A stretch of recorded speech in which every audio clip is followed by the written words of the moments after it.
Good afternoon, everybody, and welcome to the IIE Awards 2020 online programme. We're so pleased to welcome you to the second event in our series of online webinars. Today's event will be focused on water and the green recovery, why water saving matters, and how to communicate that in your business.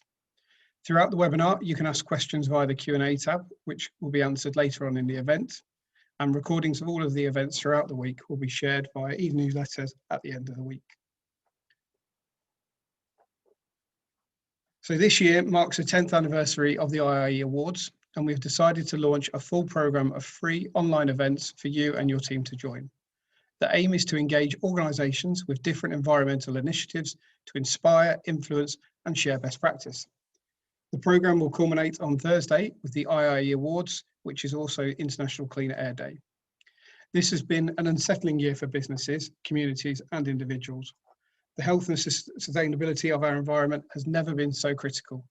The climate crisis and loss of biodiversity has been further exacerbated by the economic, health and social challenges created by COVID-19.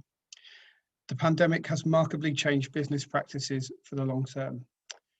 We believe changing working practices to incorporate environmental decisions into the very heart of our organisation is vital to building resilience and creating strong and sustainable businesses. Part of these challenges is to shift from physical award ceremonies to online events like this one, so helping to reduce our impact on the environment. If you'd like to attend any of the other events this week, then there's still time to register and you can go to the IIE website to register your place. So my name's Stuart Dawkes and I'll be comparing today's webinar. I'm pleased to be joined for today's session by Andy Brown, Head of Sustainability at Anglian Water Group.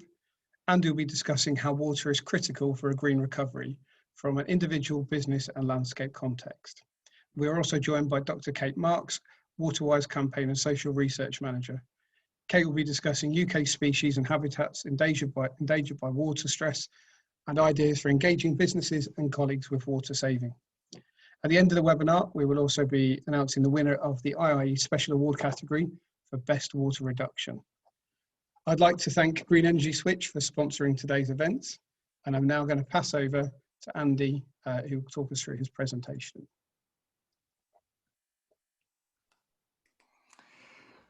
Hi everybody, hopefully you can hear me okay.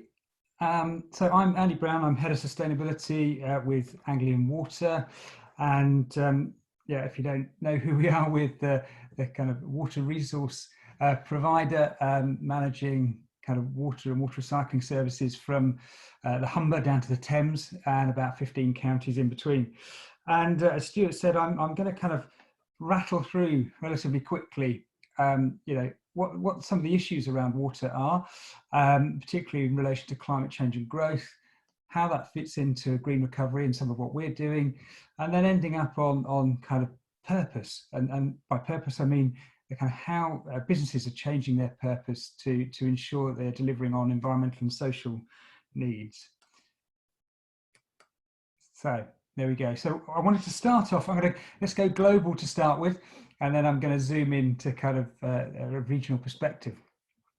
I guess the reason I want to do that is obviously, you know, this dealing with climate change is a global issue. We're all dealing with it locally, both from a mitigation, trying to reduce our impact on climate change, but also dealing with a changing climate in our local area. But it is a big, massive global issue. And I always think this is an interesting thing to look at, and that's the World Economic Forum's Global Risk Report. Because if we're talking to businesses about what the issues are, you know, this is something that is important to try and get across, important to stress. And when I first started looking at climate change in the business, this was one of the first things I started to talk to our board about. And that's the impact on the business in terms of either too much water or too little water.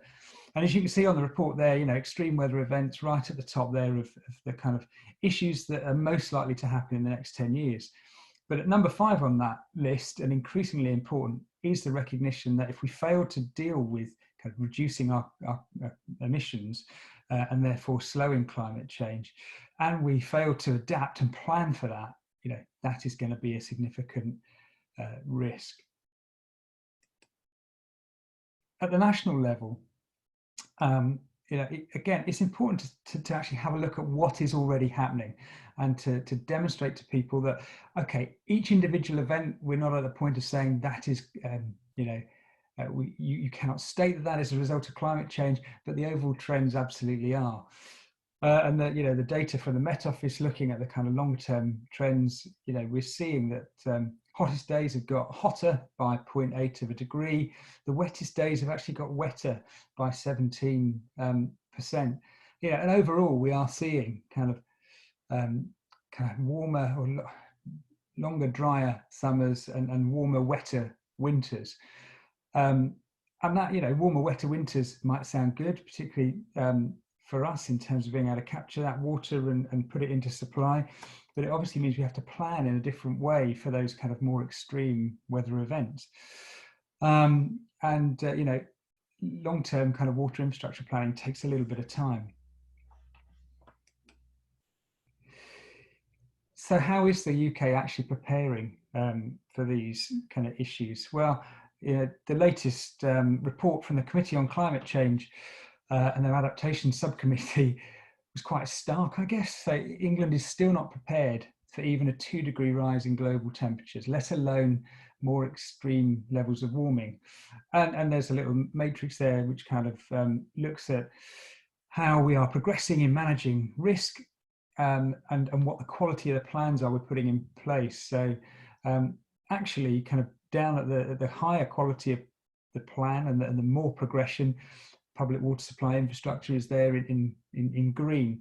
But that doesn't mean that there aren't issues with it.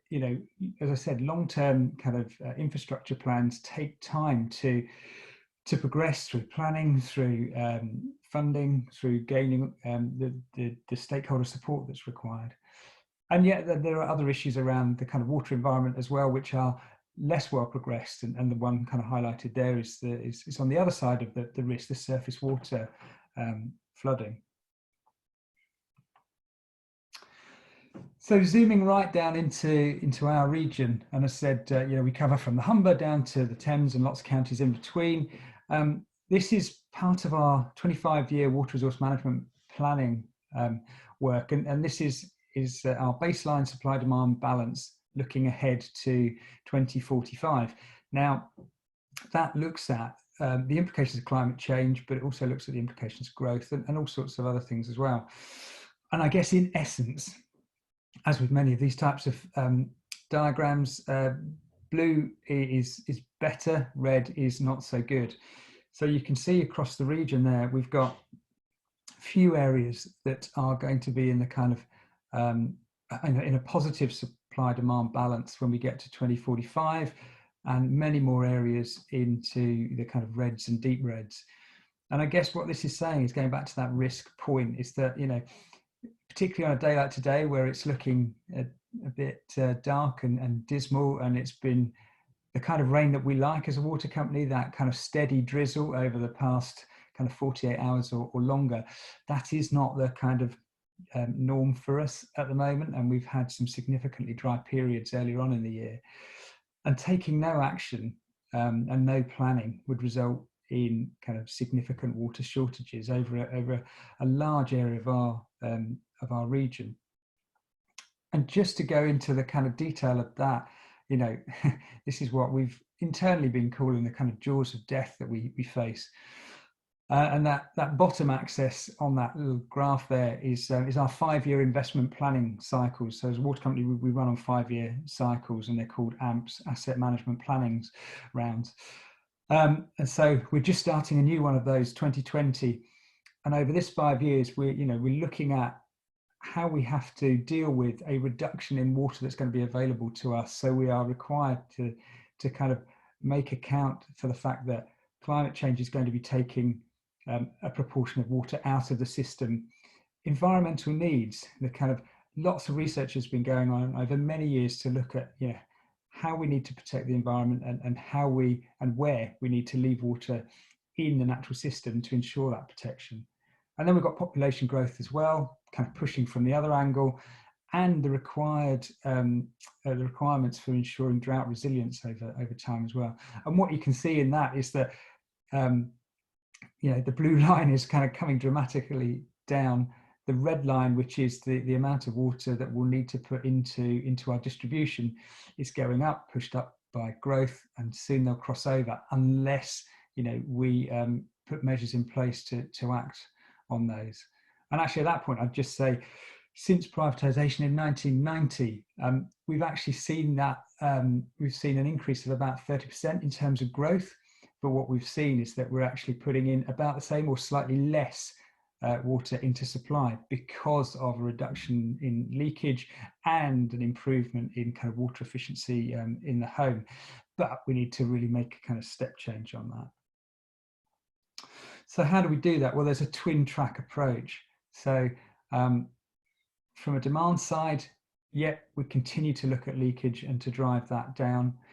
We look at metering and enabling customers to understand how they're using water, why they're using water, and how they become more efficient in using water. And a lot of that is around behavioural change. And I think Kate will probably touch on a lot of that later, possibly. And then on the supply side, how do we develop new resources where those will meet the kind of environmental needs and create a better connectivity around the region? And actually, in this 5 years, we've got a strategic pipeline kind of coming in from the north in Lincolnshire down into the south of our region, which is going to help us link up some of those areas where we've got surplus into those areas where we've got demand needs, but also looking at future reservoir potential as well. So I'm just going to touch on a couple of those quickly. So metering, why is metering really important? Well, without meters, you can't measure what you're using. And if you can't measure what you're using, then you can't kind of adapt your behavior. And what we're doing is upgrading those meters so they're becoming nearer what you would call true kind of smart meters, which can transmit data much more regularly to us, but also allow us to put that into customers' hands through a customer portal. And why is that important? Well, we know that by installing meters, you can encourage a saving in water efficiency in the home already. Actually, when you link that up with a bit more communication, a bit of education, and incentives and competition actually as well, you can create an uplift in that water efficiency. But what it also allows customers to do is look at where they might have leaks. It can register where they've got leaks on their side of the property boundary. And also when we've got that kind of quality data, it also helps us to understand where we may have leaks back on our side as well. So this all fits into part of a 5-year demand reduction strategy where we want to push down the average kind of litres per head per person per day from 136 at the moment to 128 in 5 years' time. I have to say that is an average, and we've got some great data sets now which show where we have really targeted some of this communication. You can drive it down much lower than that. So that's engaging with new homeowners, so new builds, which is really important. Smart water and smart devices. So as I said, giving people the data and then having some kind of incentive in there as well. Right the way through the kind of leakage visits and various things. Working with community groups and partnerships is incredibly important to get the message right to customers. And also at the moment, as we go through the summer, also thinking much more about how we use water in the outside space as well from a domestic point of view. And that, just touching on that kind of behavioural change and communication element, because this is exactly the same from a business perspective as it is from a domestic perspective. We've spent a lot of time over the last 5-10 years or so, really trying to work out how we connect more effectively and efficiently with customers and the communities that we serve, and that really led to a complete overhaul and a change in our thinking and our approach 10 years ago with the launch of Love Every Drop. And now what we're very conscious of doing is with particular target populations and at particular times of year and with kind of particular scenarios in mind, really tailoring the message to help people understand what we're talking about, why we are engaging with them and what we'd like them to do and what the benefits for them are as a result of doing that. And as I say, that goes, exactly the same when you're within a business as kind of working with domestic customers. And just kind of touching on the kind of business side of things. And for those of you who don't know, the water industry was kind of split in half essentially a few years back, which kind of divides us up into the kind of the regulated wholesale businesses, so that's Anglian Water Services, who look after domestic customers and all of the kind of background operations, the kind of, the supply, the treatment and the delivery. Then when it gets to business, it's up to the business side who they buy that water from. So there are retail businesses out there to kind of sell them water. And so we as a wholesaler don't get directly involved in that so much anymore. However, this is a good example of where there's been some really interesting collaboration with GlaxoSmithKline and one of their brands, Aquafresh, where they came to us quite a few years ago after having done their really detailed analysis of where they were using water right through their value chain. So not just in their operational boundary, but kind of upstream of that. So where was the water being used in the resources used to create all of their products? And downstream of that, where was the water being used in the actual implementation, the use of their products? And what they found was that actually it wasn't in the operations. There was a huge amount being used kind of upstream in the resources, and actually downstream in the kind of customer use, there was quite a bit there. And they came to us to kind of have a conversation and talk about some of the behavioural change work we were doing, because actually most of their water use kind of in that downstream was by customers using their tooth-based brands. So we worked with them and with the University of East Anglia and our collaborative work up there called the Anglian Centre for Water Studies on some behavioural change work, where we started to try and see what would have the greatest effect when talking with customers. And we ran a project in Norwich and then in Newmarket to look at, if we really targeted the communications and brought it front of mind with kind of messaging inside the home and through the kind of customer portals that I was mentioning, would it have a significant effect? And actually, happy to say, because we had smart meters in the properties we were testing this in, yes, it did. So actually targeting the marketing and helping people to feel that they were part of something bigger and doing something that would contribute to the well-being of their local environment had demonstrably kind of greater effects than just the kind of normal messaging. So again, that's in a domestic setting connected to a business, but it also goes for your business as well. If you're running a business, understanding what are the upstream and downstream implications of the water that you might be using are really important. So that's some of the stuff on the supply side. On the demand side. On the supply side, we are responsible for the kind of the public water supply and the planning for that. But what we realised quite a few years ago was that actually that wasn't going to be good enough. We needed to look beyond that and look at how water was used right across the region. And we worked with others to develop this body called Water Resources East.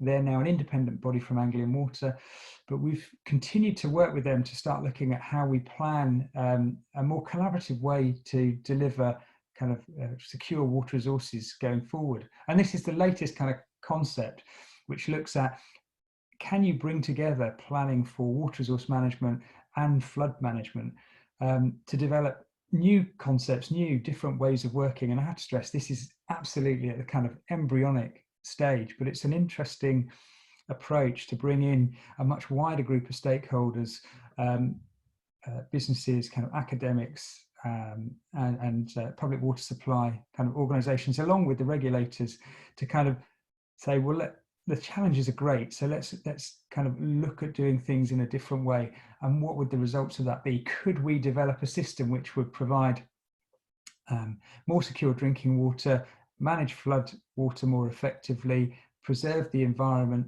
and unlock economic development and growth. So as I say, this is really in the kind of early embryonic stages, but it's the kind of thing we're really starting to look at now, which kind of links us into, I guess, you know, the importance of understanding these things for a green recovery. And you'll all be aware of the kind of conversations that have been going on around a green recovery. And, you know, personally, it's a fantastic thing to see, you know, having gone through the kind of, well, not gone through, but still being in the midst of the pandemic, and the need to drive a kind of an economic recovery after this. The voice from business, the voice from the kind of environmental sector, the voice from general public has all been kind of to ensure that this is a green recovery and that we build back more responsibly in the future. And water's got a role to play in that, which is why in the last month or so we launched our 5-point plan for a green recovery. Number 4 in there is about delivering climate change adaptation and resilience as part of that.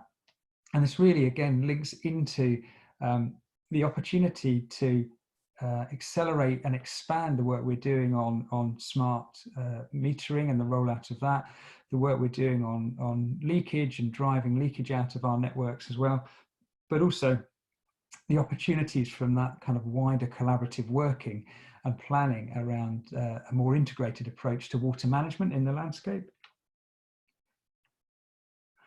And then finally, kind of just to wrap up, I mentioned purpose, and one of the really important things for us is a kind of constitutional legal change that we made to our company about a year ago.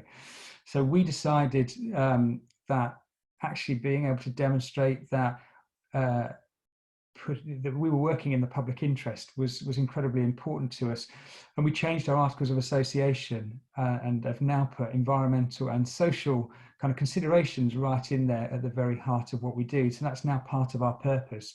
In short, our purpose is now to bring environmental and social prosperity to the region we serve. And again, we're seeing a movement of this kind of coming out of the COVID situation, so that more and more companies are starting to think about, you know, it's more than just making profit. It's more than just tweaks to the old ways of working to try and meet some of these, you know, challenges that we face around growth and climate change. It's actually fundamentally looking at your business model and seeing how you can change that to ensure that you create long-term sustainability, not only for your company, but for the kind of the customer base and the place in which you work. I'll wrap it up there and I'll pass over to Kate.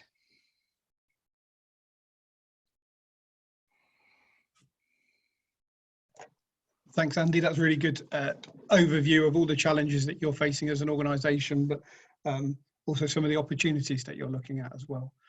Just to reiterate that if people would like to ask questions, then feel free throughout. So you can use the Q&A tab at the bottom of your screen. And if we, hopefully we'll get time to answer all of them. So I'm going to pass over now to Kate, who's hopefully going to be able to take ownership of the screen. There we are, Kate. Okay. There we go. Okay, thank you very much, Stuart, and thank you for inviting me to talk today. So I'm going to say a little bit about why saving water matters so much, and how we can communicate that to other people, whether that's the people we live with or the people we work with or anybody else. So my name is Kate Marx. I am the Campaigns and Social Research Manager at Waterwise. And hold on, there we go. So our vision at Waterwise, if you're not familiar with us, is water being used wisely every day, everywhere. So we are a small environmental NGO, and we are 100% focused on water conservation and water efficiency. So the way that we do that is we work with the water industry, but also with governmental and non-governmental bodies in influencing policy. We also do research on water use and behaviour around water use, and we campaign as well. So we run campaigns which do public outreach, talking about why water is worth saving and how to do so. So do we really use too much water is the question. And Andy has already touched on this, but I certainly this weekend, if I looked out of my window at pretty much any point over the weekend, saw that it was pelleting down with rain. So it is a bit of a weird kind of cognitive dissonance situation when you're asking people to save water and telling them that we don't really have enough of it, or we won't have enough of it in the future if we continue on the way that we are. But the reason for this, or primarily, is we have these dual effects of climate change, which is, as Andy said, you know, we're getting longer and more frequent spells of dry weather. And at the same time, we have a growing population in the UK, particularly in certain areas, Southeast England, for example. There are more people needing more water. So we have this dual effect of less water available and more people needing it. And that's really essentially what's putting a huge stress on our water resources, particularly at certain times of the year. So Waterwise and Water UK ran a campaign called Water's Worth Saving this summer. Hopefully some of you will have seen our messaging on social media. But in conjunction with that campaign, we also did a piece of research. And that piece of research found that 46% of British people believe that their household uses under 20 litres of water a day, when the true figure is actually closer to 142 litres per person. So one of the real problems in talking about saving water with people is that there seems to be a real lack of understanding of how much water we're using. It's quite difficult for us as people to visualize the actual amount of water that we're all using in a day. So for example, if people are really using around 142 litres each, then a family of 4 could be using around 600 litres of water a day in their household, rather than the 20 that almost half of Brits estimated. So you can see there's a huge discrepancy there between what we think we're using and what we are actually using. The other thing to note then is that in England and Wales, our PCC is rising. So that amount of water that we're using per day has almost doubled in the last 60 years. And in order for us not to run into some serious problems in the not too distant future, we really need to go back and halve that. We really need to reverse that trend. In terms of business use, we know that around a third of water supplied in England, so around 4,700 million litres per day, is supplied to businesses. But we really don't have a huge amount of information in terms of the more granular information and details about how that's being used, where it's being used. So that's definitely something that needs a bit more research. The water efficiency measures in terms of businesses are improving, but in terms of both what businesses are offered for their water efficiency approach, and also in terms of take-up, that's very patchy, despite the fact that businesses can save hugely on carbon and energy, and on simply at the bottom line of financial. So there's huge savings to be made. It's just that we need to get that message out there a bit more, I think. So I'm going to talk a little bit about the reasons to save water in terms of the environment and wildlife. There are tons more reasons to save water. I think we have 10 that we go through in our online training that we offer, but I'm just going to focus today on the environment and wildlife, particularly because those are my individual personal reasons for saving water in my own life. So I think there's still a case where a lot of people don't fully understand that the water that comes out of our taps in our homes and in our businesses is taken out of rivers and water bodies in the UK. So when I started at Waterwise, which was about 9 months ago, I did a little poll of my friends and family, asking them whether they understood that their water was taken out of rivers and out of those water bodies. And actually a lot of people just simply didn't have that understanding, didn't really realize that, or hadn't really thought through it. So that's something that we're certainly trying to get out there. The fact that, you know, if you're taking a lot of water out of rivers, the river levels are inevitably going to be going down. And in fact, low river levels are very common in the UK. 1 in 5 water bodies in England is at risk from over abstraction, so from too much water being taken out of them. And I think perhaps one of the problems when we're thinking about that is we don't have an immediate feedback for that, right? So we don't have, as soon as we turn on the tap to run a bath or turn on the shower, we don't look out of our window and see the water level going dramatically down in our nearby river. There isn't that immediate feedback loop, so it's quite a difficult kind of thing maybe to get our heads around, but that is that kind of causal effect. So, but it is causing a lot of issues. And one of the issues, particularly in a unique environmental way, is our internationally unique chalk streams. So in England, I think it is, we have 85% of the world's chalk streams. So they are, they are predominantly England-based. And they are unique because they have a very specific alkaline level, and because they have that very specific alkaline level, it means that they have a very specific ecosystem of flora and fauna that thrive within them. So you can see that when they are very low, or when they are dry, as many of them are at the moment and have been for a while now, you know, that flora and fauna is just going to die out. I've included a little screenshot here. I went on Twitter a couple of days ago when I was putting these slides together and just looked up what was going on in terms of chalk streams. And you can see here, this is a very common picture to see of a completely dry or almost completely dry chalk stream. So yeah, that is one particular habitat that is suffering a lot, even though we have had instances of flooding elsewhere. The Environment Agency are reviewing and reducing abstraction licenses for the water companies. So that means they are getting stricter in terms of how much water the water companies can take out of rivers and other water bodies. But the thing to remember is not necessarily that the water companies want to just be arbitrarily taking loads of water out of these water bodies. It's that there is a demand. So the demand is coming from the public, from households, from businesses. There is a demand for water, and they really are in a position where they have to meet that demand. So yeah, a reduction of 143 litres PCC to 100 litres. So if we were to all reduce our water use per day from 143 to 100 litres, that would increase river flows by 1/3 across the UK. So that would make a really big difference. And it feels like it's not a huge ask. It feels very achievable for us. Yeah, it's just a matter of getting the word out there about how badly it's needed. So in terms of specific species, have I gone past it? There we go. So the effects of our demand for wildlife. It goes without saying, but rivers need a certain amount of water in order to support life.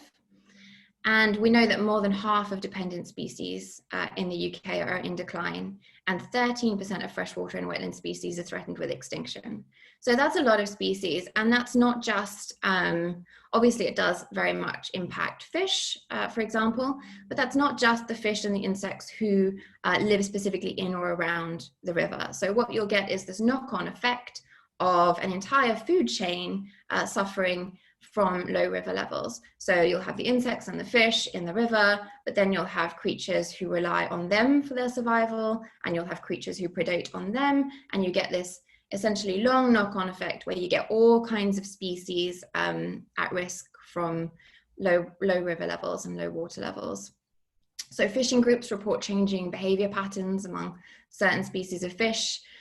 You have water voles who are unable to escape from predators. So they typically escape in the underwater tunnels, which they're not able to do if there's not enough water to be underwater. All kinds of birds who tend to predate on the fish are also suffering and at risk. And also when you have an incident of pollution or contamination, obviously the more water you have in the river, the more diluted that particular pollutant becomes, and the less dangerous it is to those species who are living in or around the river. The less water there is in that particular river, the more concentrated that contaminant is going to be, and the more dangerous it's going to be and potentially lethal for those species. So now we come to the specific species. So I've just included a screenshot here. There is the IUCN Red List, is the global database of threatened and sort of struggling species across the world. And you can actually go onto the IUCN Red List and search, as I did, for under all kinds of different categories, one of them being the reason that a particular species are under threat. So if you can go on and search, for example, for species in the UK who are threatened by our water management practices at the moment, and if you do that, you will find hundreds of species come up as being threatened and being in trouble because of our, due in part to our abstraction of water from their water bodies. So you have the short-eared owl, which I have included a picture here, long-tailed duck, tundra swan, Eurasian otter, tons of other species that are really in a bit of a bad situation because there's just not enough water in those water bodies. So one thing that we can all do is to use less water in our homes and in our businesses, and to drive our own demand down, and that is going to leave more water in the rivers where it's needed by all of those different wildlife species. And my final little slide on the why, so why save water, is just mentioning carbon. So if we are using less hot water in our homes, if we're taking fewer hot baths, or if we're taking shorter hot showers, or if we're in a business environment and we're using less hot water, we're also going to be reducing our carbon footprint. So again, it's just a win for the environment if we can manage to use less water. I have some figures here, as you can see, on more specifics of carbon emissions and how the breakdown works in terms of 89% of the UK carbon emissions from water is in the home, and 11% is from water treatment and providing water, etc. There is a question mark over what that will look like for businesses, but it'll probably be, fairly similar. Okay, so now that we know a couple of the whys, and as I said, that's only a few out of many different reasons to save water, we can get onto the how. So how can we save water?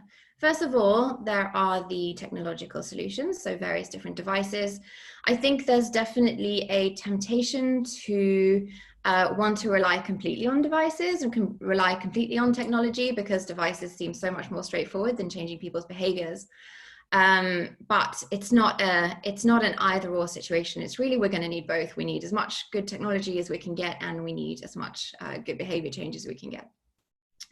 So the kind of devices that can be helpful when we want to be more water efficient are metering, tap aerators, dual flush toilets, system displacement devices, fixing leaky loos, efficient shower heads, lagging outdoor pipes, water butts. There's so many different bits of tech and equipment that can help us to save water, and that we only need to install once, and then we don't need to think about them so much subsequently.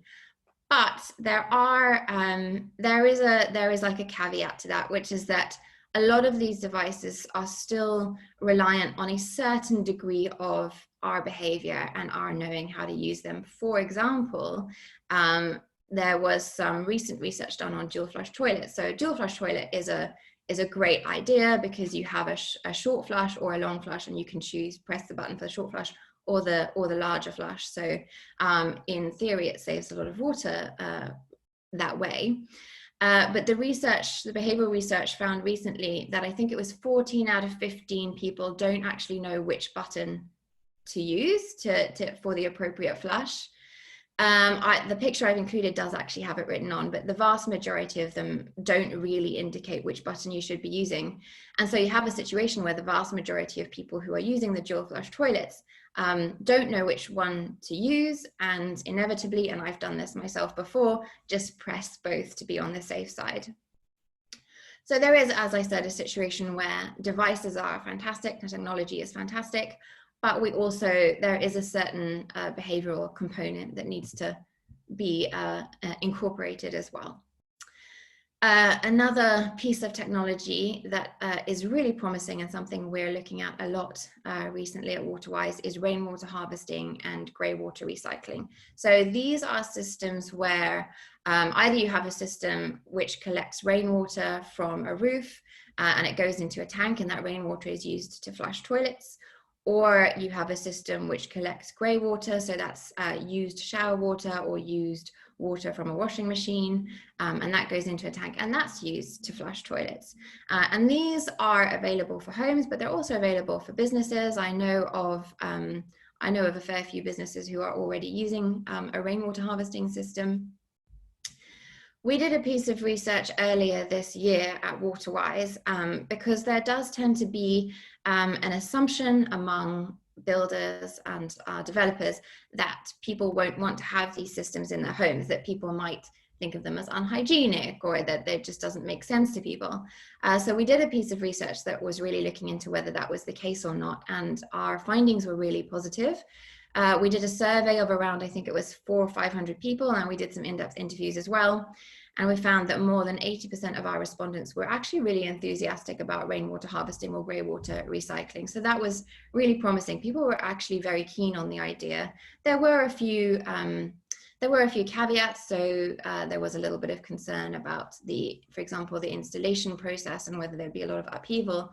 But certainly for a new build in domestic terms, the responses were really, really promising.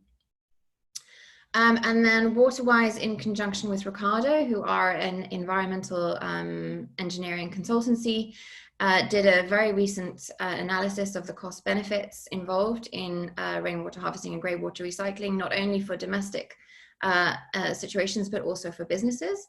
And again, a really promising outcome there was that their cost benefit analysis managed to show that rainwater harvesting and grey water recycling can have real social and financial benefits for businesses. So we have both of those reports available on our Waterwise website, so waterwise.org.uk. We have a database on the website, and those two reports are available there if anybody's interested in finding out more.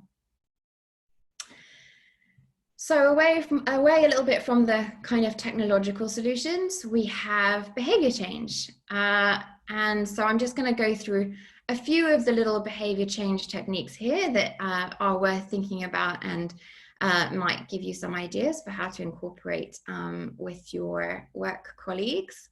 So first of all, we have nudges. So a nudge is an intervention that that gently nudges or pushes somebody towards making one decision rather than another. So I have some pictures here that show off how simple nudges are. So the one on the left here, which is of a fly in a toilet bowl, that's been shown to have fantastic results for keeping floors around toilets clean and dry, because just having that little fly there can improve people's aim. And then we have an escalator, which just this little bit of spray paint sort of nudges people towards which part you should stand on and which part you should walk down. And then we have one here, which is, I think it's who is the best football player in the world, and you select which player you think. And the nudge there is really for people to put their cigarette butt in that container rather than just to throw it on the floor. And on the side here, I have put a few shots of some posters which are downloadable from our Waterwise website. They are handy little tips and hints for posting around the office or around the workplace. And they just remind people things like turn off the tap if you're not using it, report a leaky toilet if you spot one. There's one to use the correct button on the dual flush toilet. And those can count as nudges as well. So it's just like a little, if you put the poster in a place where people are going to see it, it's just a little nudge to remind people to do the right thing. But the downside of nudges, I would say that the main downside of them is they're fantastic for many reasons, but they don't really lead to long-term behavior change. So a nudge is kind of a really small, simple reminder for someone in the moment to perform a particular action rather than a particular other action. But it doesn't really lead to changing people's habits, and it doesn't really lead to that long-term behavior change. So you need to have a connection to the why. Why am I doing this? So I talked about a couple, environment and wildlife. Those are my whys. Those are my reasons. And it's not going to be the same for everybody. There's going to be lots of different reasons that are going to resonate with different people. So for one person, it might really be a financial thing and the idea of how much money they can save every year simply by incorporating a few different water using habits. For another person, it could be the carbon footprint reductions. For another person, it could be, well, for a business, for example, it could be demonstrating a real commitment to environmental friendliness and making a difference for the environment. So there's loads of different whys. But you really need that why, you need that emotional connection. If you're going to overcome inertia we know in behavior change is actually a very powerful force on us, just this kind of overcoming our own intrinsic laziness as human beings. Breaking a habit, creating a new habit, and then developing new habits into long-term behaviors. That really needs, as you can see, because that's kind of a long-term plan, it really needs a strong connection to that why, to that reason that you're doing something. And then the final thing I wanted to talk about in terms of behavior change is social norms.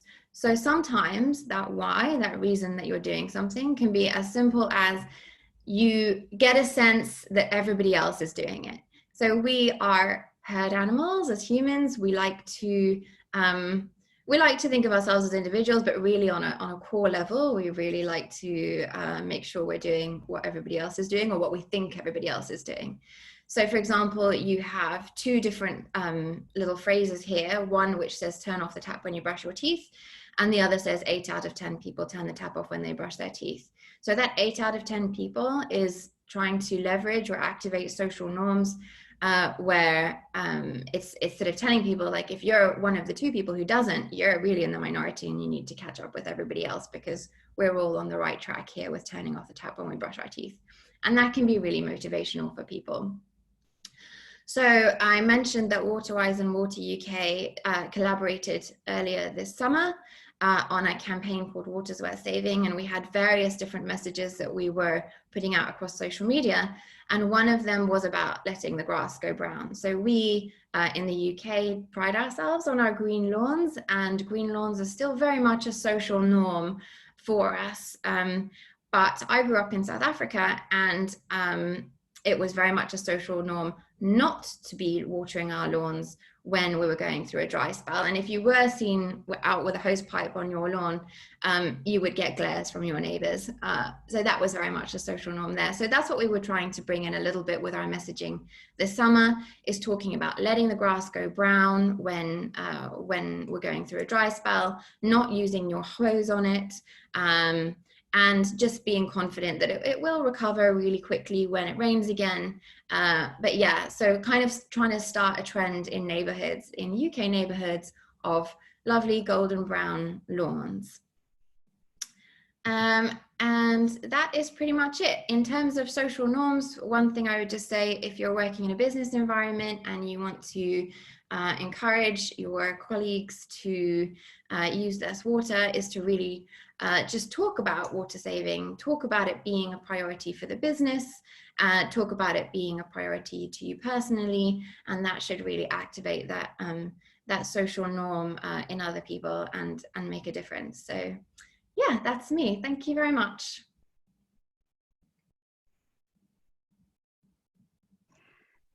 Brilliant. Thanks, Kate and Andy. I've just been looking, we've got lots of great questions. So I'm just going to start off a question to both of you, really. So we've had a question around increase in sea level rise, and that's going to have a threat to the fresh water potentially becoming salt water. What do you think the impact that's going to have on demand, but also on nature? So to both of you, Kate and Andy, really.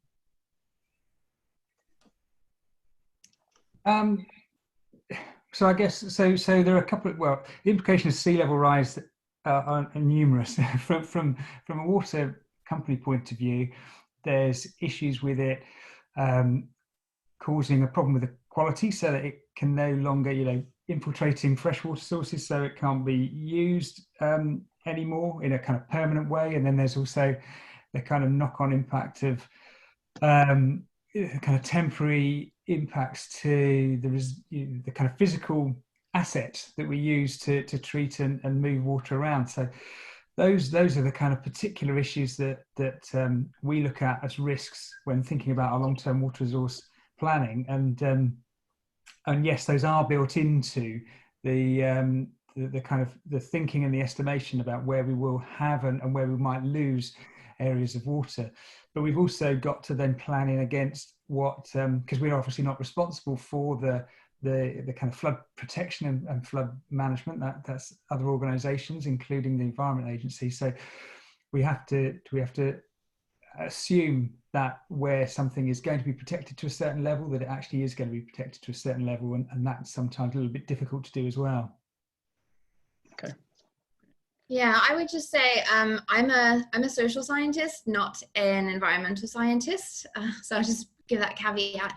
But yeah, I mean, it's just going to involve a redistribution maybe of species. There will be species who will definitely suffer from, as I mentioned with chalk streams, the balance, you know, in the water is really significant for what kind of species can live in a particular area.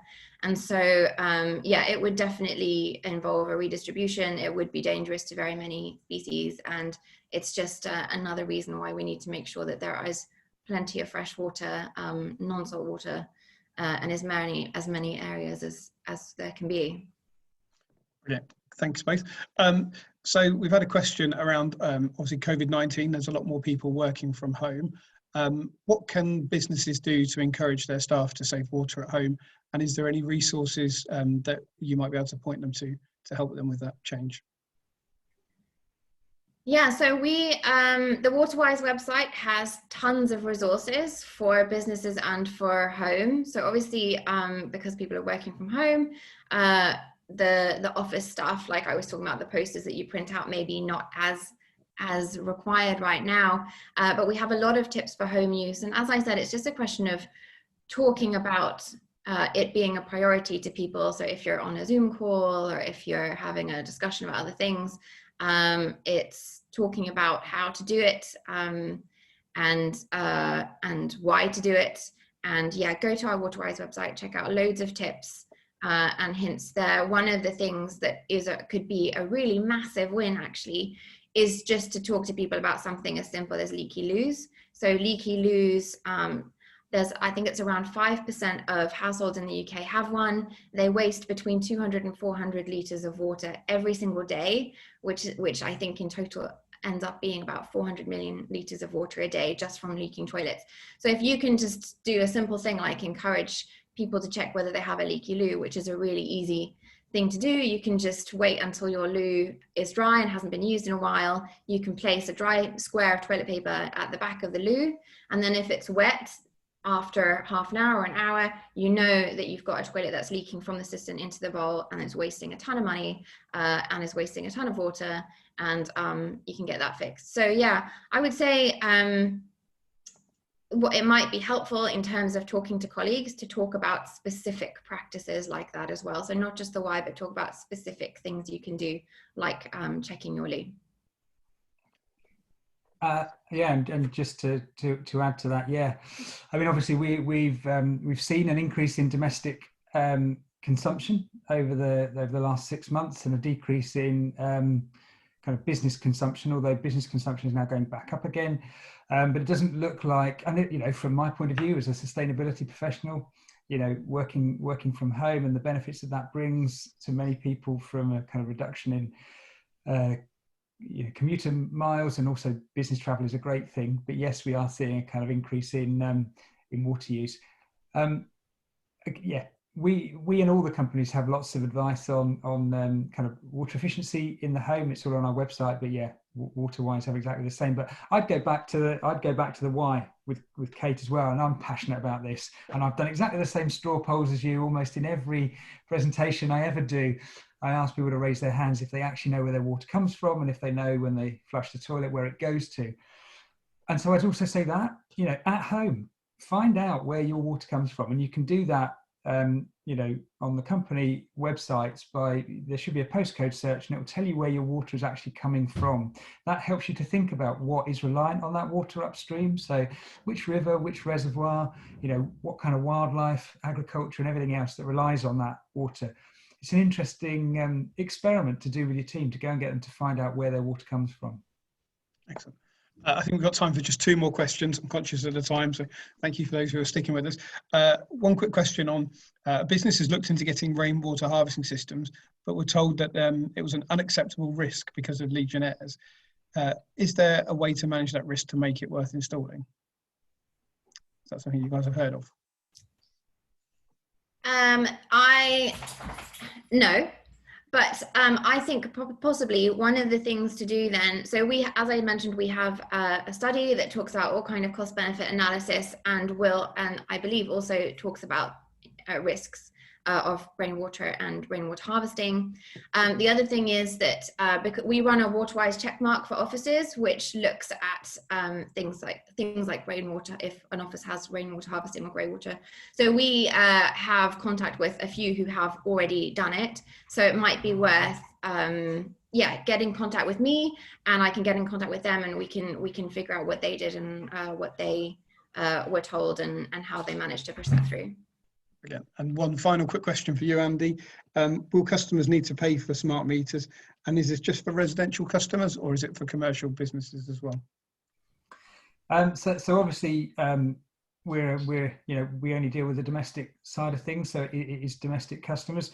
And no, obviously, we've got over 5 million customers, so there's this is going to take a bit of time to roll out, but that's one of the things we're trying to convince others that we should be allowed to roll this out more rapidly.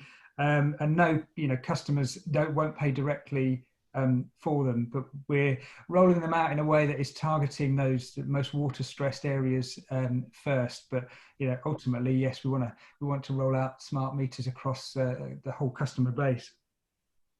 Brilliant. Thank you for that. Thank you for everyone who submitted a question. If we weren't able to answer your question today due to limited time, then do get in contact with us, and hopefully we'll be able to answer it. So it's now, hopefully, time to announce the winner of the Best Water Reduction 2020. So this year we're marking a decade of the IIE Awards, in addition to bronze, silver and green accreditation. We're also awarding IIE members organisations for going above and beyond in 8 special categories. The results will be announced throughout this week and at the IIE Awards itself on Thursday. However, today we're ready to celebrate the winner of our Best Water Reduction category for 2020. So we were looking for best reduction of water against their baseline year, with clear evidence of continual improvements each year. This could include through investment in water saving technologies or behaviour change campaigns, to support reducing wasted drinking water. So examples could include water saving toilets, fixtures, rainwater harvesting that we've just spoken about, or other innovations.